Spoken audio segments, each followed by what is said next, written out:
Just as you have blockbuster movies, you also have blockbuster video games. And today is the day that the year's biggest hit stores. It's called Gears of War 3, and it's an ultra-violent shooter for the Xbox 360.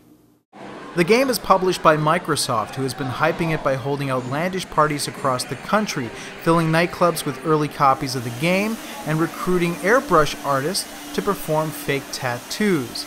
They even brought in Canadian rockers Tokyo Police Club, who hail from Newmarket, to perform a private concert.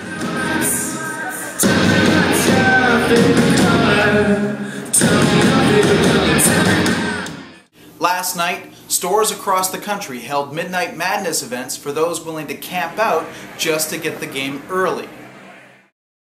It stars macho men who fight using guns and chainsaws, so you can imagine there's a lot of blood and gore.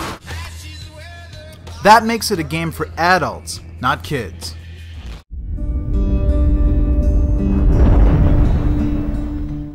It's also an adventure filled with monsters, and one that is tinged with an interesting kind of sadness.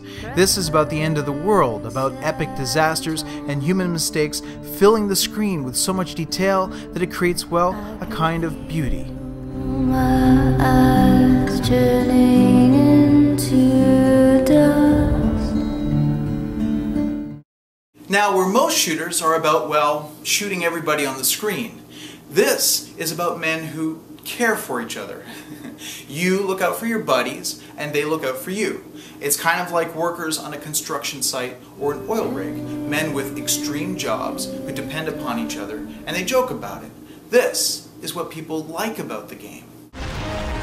Now it is Gears of War 3, that's the last in a trilogy, and the big twist this time is that they have finally included women in the game, something that girl gamers, and yes there's quite a few of those, tell me is a positive change indeed. And where the two previous games focused more on action and effects, this one tells a better story and delivers better character moments. They could have ended the series on a bloodbath, but instead found a note that's quite satisfying and rather sophisticated.